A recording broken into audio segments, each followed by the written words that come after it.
Yung Pilipinas po ba ay handang-handa sa anumang posibleng mangyaring disaster? Kasi kababalik ko lang po galing sa Cebu at halos araw-araw lumalabas sa mga dyaryo sa Cebu na eto, sample na lang to Provincial Board approves declaration of Cebu under state of calamity or calamity state.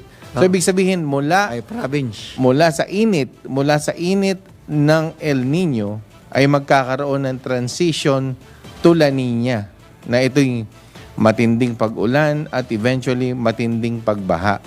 Ano po ang kahandaan at meron nga ba ang kahandaan or may culture of preparedness ba ang Pilipino?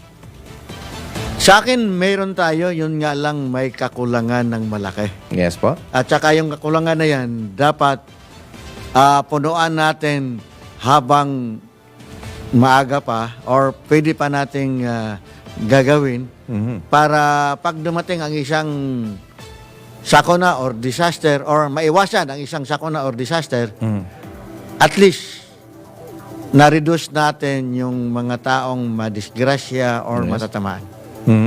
I remember, go ahead po. Sa akin naman, pansinin nyo lang na nung araw, pagka umulan ng malakas at bumaha, matagal mawala yung tubig. Ngayon, pag umulan, bumaha, mamaya ng konti, wala ng tubig. So, ibig sabihin, merong ginagawa ang ating gobyerno, merong ginagawa ang ating pamahalaan. Yes. Ang ating MMDA ay talagang they're trying their very best na dito sa ating sa Metro Manila ay tayo ay maging ligtas at maginhawa. Sa buong Pilipinas naman, ang ating Office of Civil Defense, kung saan galing si General Salazar, Yes. talaga rin namang nagsusumikap na maging ligtas at maging kaaya-aya ang ating kalagayang lahat. Pero pansinin naman ninyo, no? Kahit saang parte ng mundo, maging modernong bansa, maging mayamang bansa, pag bumanat ang Mother Nature, Yes. No. Na sa larangan ng batas yata ang tawag acts of God. force majeure, yung mga ganyan, medyo mahirap. Okay. Alam nyo, powerful yan Powerful Ang ang mahirap tubig. yan, yung Diyos ang sinisisi. Oo. Yung act of God na yan. Marami naman kasi tayong magawa in advance. In advance. Marami namang ma-preempt din talaga na sakuna. Okay, isa-isahin po natin yung mga posibleng mangyaring yon.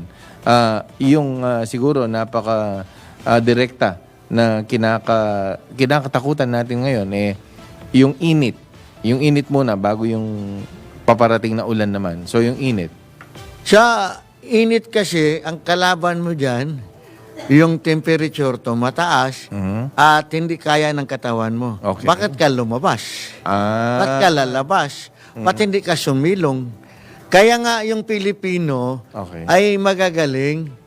Kaya ang mga dating mga Pilipino, yung mga unang Pilipino, nagpa-farm sila madaling araw, alas 4, alas 5, pumupunta sa farm at bumabalik sa bahay mga alas 8 ng umaga mag-breakfast. Bago uminit ang araw. Bago uminit ang araw. So with that culture na noon pa man ay ganun na kaaga, ibig sabihin noon pa man ay meron ng Magaling ang unang Pilipino. Kasi kung maalala mo, ang tawag sa Kapampangan, taga-pangpang. Ang tawag sa Tagalog, taga-ilog. Yes. Kaya doon sa history, sa isang researcher na nabasa ko, magagaling ang mga tao nung una dahil ang mga bahay nung taga-pangpang at taga-ilog ay matataas ang haligi ng bahay para pag tag-ulan, pag bumaha, dumadaloy lang ang tubig sa ilalim.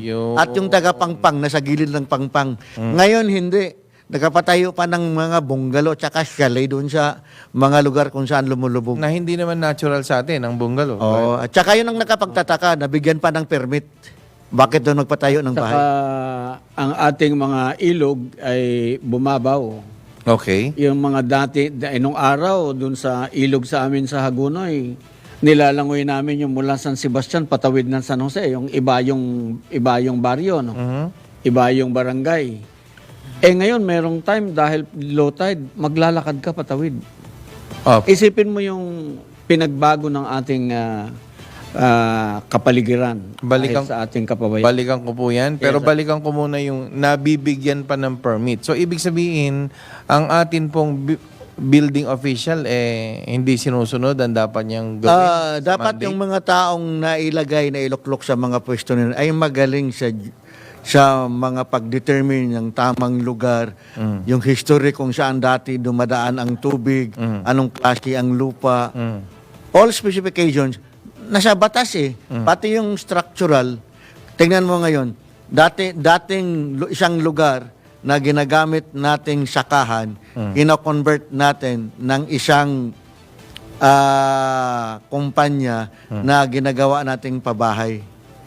So nawawala yung mga blue doon sa mapa, yung mga waterways. Saan na yung waterways na yun? Kung Opo. bahaya na yung nandun. Ngayon, ang nilalagay nilang mga drainage system, hindi kasing laki or kasing kaya i-absorb yung tubig na dumadaloy noon. Kaya binabaha tayo. May babalikan na kung binanggit si General Garcia kanina, yung bumabaw ang ating mga ilog na nangyari sa Bulacan, sa Tarlac at sa Pampanga dahil nga silted ang mga river and waterways natin because of Pinatubo eruption. Hindi lamang dito sa Luzon nangyayari yon. Kahit sa Mindanao, yung malaking ilog na dating malaking ilog at malalim na ilog sa Cagayan de Oro, bumabaw din yun. No?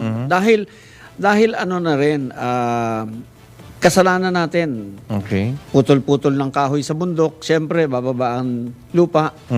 Di bumababaw ang ilog. Hindi naman natin nahuhukay para lumalim muli. Kaya inaabot tayo ng baha. Kaya inaabot tayo ng kung ano-anong mga dilubyo dahil Yes. sa kagagawa na rin natin. Siyempre, marunong gumanti yung Mother Nature. Yes. You do this to me, I do this to you. Hindi ba? Hindi pa tayo natututo. Tapos, nung araw, they were hoping na kung si Al Gore ang magsalita about Climate change. climate change, about susunod ang karamihan. yung warming, no? Wala rin Yung about climate change, dapat maintindihan ng mga tao na 3 grupo ang nag-aaral dito at 3 ang paniwala. Yung naniwala na may climate change na totoo, yung isang grupo na naniwala na normal lang ito dahil sa cycle ng Earth or dito sa sistema natin. At saka yung pangatlo, wala siyang pakialam, basta business as usual. So, isang hindi naniwala, isang naniwala, isang walang pakialam. And these are studies, but if we believe in climate change because we are experiencing it now, we need also to study, is it because of the climate change or it is because of what we are doing? Kasi 1900, ang canopy ng Pilipinas sa forest niya, malaki pa. Ngayon, halos wala na tayong canopy, yung forest natin nawawala na. Sir, nabanggit niyo yung 3 uri ng taong yun. Yes. Pero whatever happens, yung 3 uri ng tao, naniniwala ka man, hindi ka man naniniwala, or wala kang pakialam, still apektado sila pare-pareho. Oo, pero yung isa, yung hindi, kung ano man yun, kung totoo o hindi, business as usual because they invent, they design, because they're looking things that there is always the change. So, yun yung kagandahan doon. Ibig sabihin ba, kung ikaw ay isang lawyer or military, magkakaiba yon or talagang pwede namang maging complementary? Pareho tayo, complementary. Ang tawag ko dyan, cooptation. Okay. Your strength and my strength combine as one to produce the desired result. Yung cooptation na sinasabi, Okay. dahil kailangan natin, di ba, ikaw engineer ka, doktor ka, scientist ka, yung strength mo, pagsamasamahin natin para ma-attain natin yung gusto natin. For example, Pantabangan Dam, Okay. more than 50 years, ni-repeat natin. But that repeating for how many years? Because accordingly, sa science, normally for a dam and a certain structural design, May number of it's years. only good for 50 years. Okay. Kung ni-repeat natin yan, okay, for how many years? So, science also can help. So the engineers and those people who are knowledgeable about that one can help us also to protect all these things. Because kung mangyari yung example na sinasabi nilang the big one, The big one, opo. ang problema Ang natin, dami pong natatakot. ang problema natin doon, kung masisira yung dam natin na source ng tubig, kasi ayaw pang pabuksan yung isa sa taas ng San Mateo, ang unang problema, hindi yung maraming nasalanta, kung hindi wala tayong tubig sa Metro Manila, part ng Rizal at part ng Southern Tagalog. Saan tayo kukuha ng alternatives na tubig? Importante po yan, yung drinking Yes, water. Safe because drinking water. sa Biblia pa, sa relihiyon, you could live for 40 days without food but not without water. Wow. At saka mahirap yung sundin yung saying ng Amerikano. Yung sinasabing water, water everywhere but there's no water to drink. Ah. Di ba? Ang dami nating tubig tapos wala tayong mainom. Yun hanggang yun, hindi ko yun maintindihan. Yan Na yung, ang daming yan yung sources. mga problema na binabanggit ni Sir. Opo. Tubig. Pag dumating yung big one, we assume the worst. Yung preparation should be towards that. Paano ka magkakaroon ng tubig para yung mga survivor manatiling buhay at magkaroon ng pagkakataon na makarecover. Yes. Kasi kung wala kang tubig, yung mga nag-survive doon sa unang salbo, mamamatay din dahil wala nga silang tubig. Yes, So, mamayang konti, magandang pag-usapan yung tinatawag na big one. The big one, opo. Oo. Itong in-expect nating the big one. Oh, yung- Or, Actually, pag-usapan natin, Yes, preparedness to ha. Opo, opo. Hindi lang ito about the big one, about the climate change. It's not only about flooding. Yung and everything. pangkalahatang preparedness. Pangkalahatan. Kaya it's high time to review. Review respective LGUs or government plans about preparedness. Because hindi lang gobyerno ang may papel dito, kung hindi lahat tayo. Sir, napaka-importante kasi itinanong ko, kaya nga kanina sa simula ng programa ay tinanong ko yung culture of preparedness. Kami po na mga journalists or tayong mga journalists, ang pinaka-masaya dito kasi laging may istorya. Kapag umulan at bumaha, abay pabor sa journalist. May istorya. Kapag may landslide, 100 ang namatay, 50 ang namatay, pabor na naman sa journalist, may istorya. Pag nagbanggaan sa kalsada, pabor na naman sa journalist kasi may police report or may traffic report. Pero sa likod nun, merong buhay. Sa Pilipinas kasi, ikat kita dyan Apo. kay Emil bad news is a good news for us. Iyon nga Sana baguhin din natin yung kultura ng mga reporter. Nakikita nyo ba ang pinapakita ng isang bansa gaya ng Hapon? Nasalanta sila. NHK.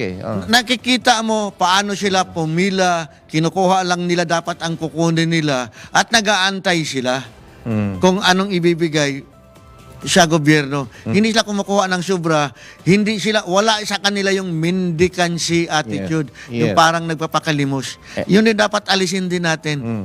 Pag natuto tayong mag-prepare at natuto tayo kung anong tama, lahat tayo ay magkaroon ng magandang news. Okay. Either kung may sakuna o wala. Pero ang ating mga military kung minsan silang nasasakripisyo eh. Sila yung palaging first responders. Part kasi ang Department of National Defense, dalawa kasing role niya, no? Yung more on the armed organization at saka civil defense. Nasa kanya pa eh. Okay. So, ang well-organized organization kasi, yung armed forces, may command, Yes. may subordinates, and then a small system followed by a bigger system and a bigger system. Yes. So, kaya madaling mag-move. May sasakyan, may communication, may training. Unlike sa other organization, wala. Kaya dito ko rin may pasok. Sayang yung NSTP natin na ngayong mga produkto hindi natin magamit kung may mga disaster. Kasi limited lang yung ano. Napapangiti si General Garcia mo ang merong nga. Sige, go ahead po. Hindi, sir. Hindi, okay lang.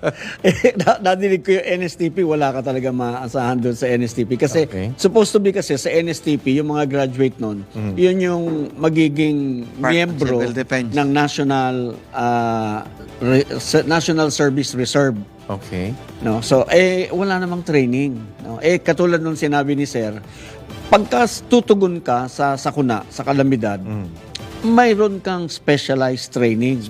Yung programa ng gobyerno na ititrain yung kabataan natin, ROTC, yung CNSTP program, may CWTS, LTS, maganda yung idea na yun. Okay. Ang problema lang, sabi nga ni George Patton, General George Scott Patton, Sir, sandali lang ha. Maganda yung idea. So, ibig sabihin, maganda lang yung idea. pero pagdating sa implementasyon, may kakulangan. Kaya nga, ginamit ko yung saying ni George Patton. General Patton, na war may be fought by machines, but it is the man behind the machine that makes the difference or who will win wars. Tama. Ultimately. Dahil, maski pa gaano kadaming equipment, machineries, and others, kung mahina ang tao at hindi nagamit ang tao, hindi nabigyan ng tamang training ang tao, useless. Ang Pilipino ngayon, ang Pilipinas, ang dami ng Pilipino ngayon. 113, 115 million. Ang dami natin mga estudyante, tinitrain natin. Anong natutunan nila? Magwalis? Ano po, yung naglalaro po sa sa games. So, except for those people who are really doing good, ha? Po. But in general, they are just but riders on the course that they do not like. Sana lagyan natin ng palaman para yung desired end state na gusto nating makatulong kung may sakuna or may civil problem or whatever disturbances na pwedeng gagamitin sila, nagagamit natin ng tama. For example, kagaya ngayon, pagtanongin tayo, saan yung ready reserve mo? Batalyon. Yes. Sabihin mo, I have 2,000 universities. Ready. And each universities, they have second year, third year, fourth year. That means there are 3 battalions per universities. So imagine mo sa 100 universities mo, meron kang ilan? 30,000? Yes. Di ba? Or 300,000 battalions. That is how to simplify things. Kung interesado tayo, ang tanong, may training ba? Ginawa ba natin yung organisasyon? Second, in STP, LTS, kung may disaster, may sakuna, nagagamit ba natin? Kung walang pasok, doon sa community nila, nagagamit ba yan? Ginagamit ni CAP? Di ba? Hindi po, nagwawalis naman Maganda yung maganda yung intention ng NSTP. Ika nga maganda yung intention bago pa naging NSTP, yung National Service Training Program. No? Yung intention is still to produce yung Desired end state. yung desired end state, magagamit mo pa yung mga kabataan na matatapos. Kaya lamang, katulad nung pinag-usapan natin dito nung nakaraan at nandito nga, pinaliwanag ni General Calonzo, yung mga naging problema sa implementasyon ng NSTP, hindi papunta doon sa talagang objective na yung finished product. Yes. Hindi na-attain. So may problema yung implementation ng NSTP. Okay. Parang design lang yan na Oo. tinitraining ka, ang design, gusto nila, pagkatapos mo, makagawa ka ng sapatos, ang nagawa lang nila, apakan. Nako. Hindi nabuo yung sapatos. So ngayon, dito sa NSTP, pati yung implementation naging parang compliance. Naging pera-pera din lang. Okay. Kasi yun yung may budget. At yung bayad ng mga bata, yun yung napupunta sa mga napapakinabangan ng mga people behind it. Yeah. Hindi ko sinasabing they're doing it intentionally, pero doon napunta, imbis na maging kapaki-pakinabang yung ending sana. No? So, maraming problems doon sa NSTP. And tulad ng sinabi namin nung nakaraan, yung NSTP at yung ROTC, hindi yan magkabangga. Hindi. Yan ay magkaakibat. So, pwedeng magkaakibat. Complementary. Pwede silang magkaakibat na pero tulad nga nung sinasabi, originally dapat basic military training muna. Yun muna.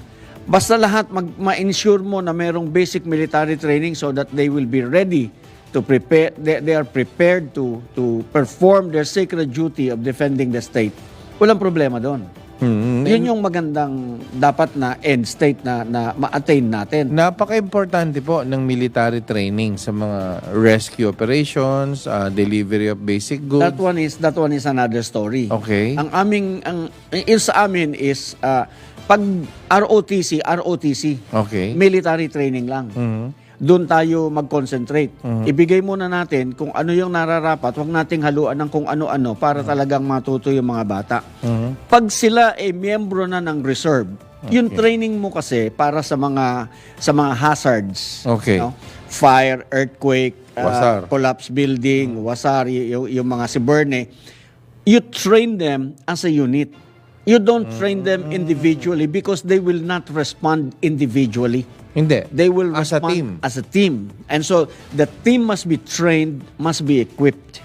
So unless they are trained, you cannot send them out. Kaya yung sinasabing lagyan mo ng HADR 101, yung ROTC pa lang, hindi dapat. Lagyan mo ng police, Police training, hindi dapat. Kumbaga sa tinapay, lutuin mo muna, tsaka mo lagyan ng icing. Okay. Yung ganon. So, when they are already part of the reserve and they belong to a unit, you can train them so that the response will be specialized. Halimbawa, fire ang haharapin, yung trained sa fire ang haharap. Yes. Support yung iba. Di ba? Depende kung anong hazard yung nangyayari. Yun yung, sila yung main ang responsible. gusto kasi nila, 1 year kang mag-ROTC ngayon, lahat ng, parang sa insik pa, chapsoy. So, lahat Yes. ng klaseng gulay, ihagis mo sa Okay. sa frying pan. Hindi yun. So, we organize first according basic tenets, fundamentals. So, fundamentals of military training because that is where discipline, organization, command, respect, and leader is identified. So, doon natin sa basic muna. At after sa graduation, yung sabi nga ni Jerry Garcia, Yes po. yung specialization, kagaya nung una, yung Army, yung una, meron tayong tinatawag na Alpha Company. Ito yung pang-disaster. Tapos, may Bravo Company, may Charlie Company. Iba din ang training nila. Kaya, specialized people, specialized unit, ang nilalagay doon sa tamang sitwasyon.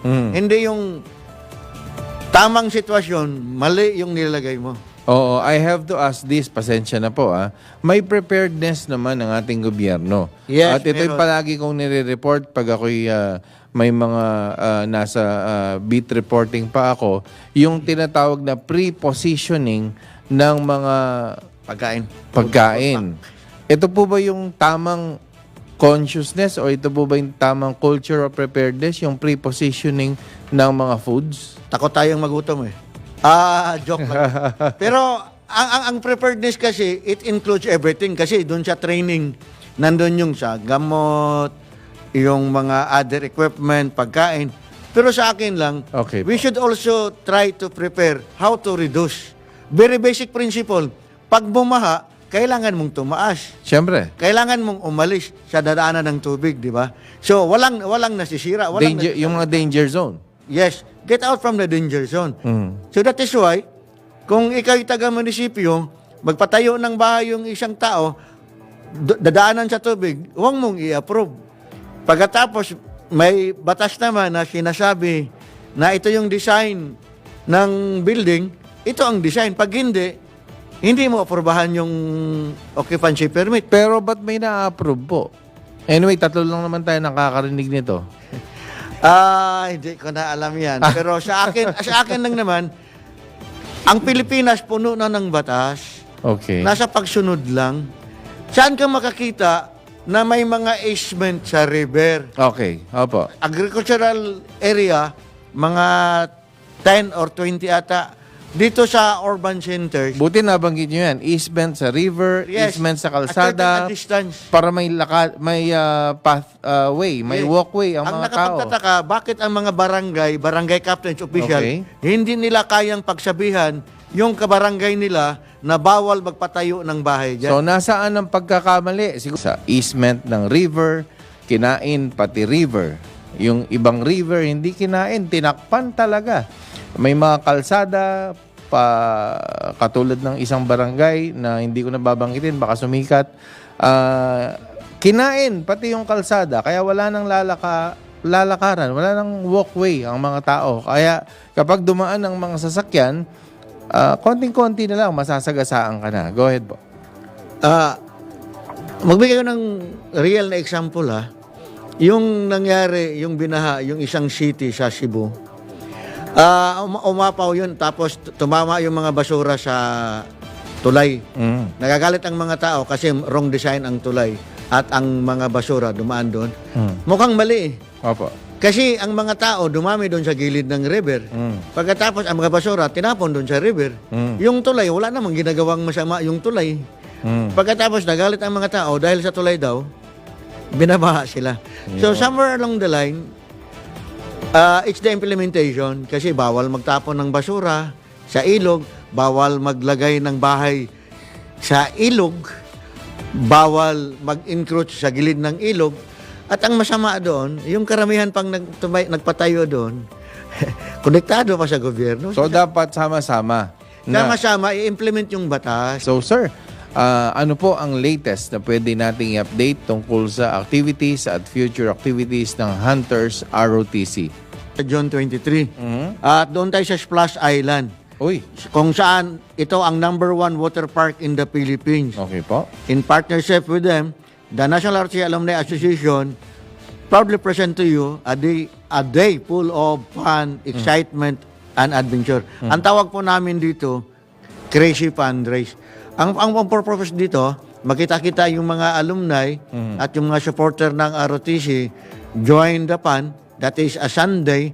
And then, you can join the Crazy Race or parang Amazing Race And then, after that, all other association alumni will be enjoying that day. Oo. So, everybody is invited. Yun nga lang, tanungin tayo kung may bayad. Yes, may bayad.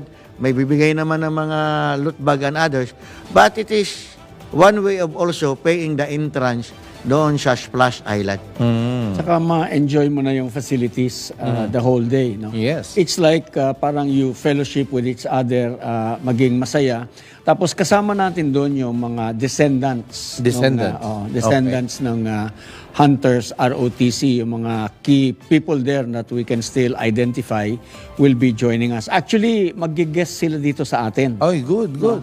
Gaano ka-importante ba yung naging role ng mga Hunters ROTC? Ay, napakahalaga. Okay. Kasi nung panahon ng Hapon, pagkatapos ng Fall of Bataan, yung mga kasundaluhan natin, karamihan kasama sa sumuko kasi yun ang order So sumunod sila, sumuko sila. Yung iba tumakas, tumuloy ng laban. But yung pinaka talagang nagpahirap sa mga Hapones yung mga kabataan Yes. ng Hunters ROTC. Nag-open sila ng ibang front para ma-ace yung sa Bataan. At nung sumunod na ng Bataan, sabi ni Jel Garcia, pinagpatuloy nila at lumaban hanggang yung mga nakataka sa Bataan at yung kabataan na gustong ipagtanggol ang ating bayan, sumanib sa puwersa ng Hunters ROTC at lumago ito. Kaya meron doon sa Region 4A, Region 4, sa Region 3, sa NCR. At ang kagandahan nito, Hanggang Negros. mga bata lang ito, Mga bata ito. 17, 18 years old. 16 to 19 years old. Mga, Ito po yung mga edad teenager. na... oh. Yes.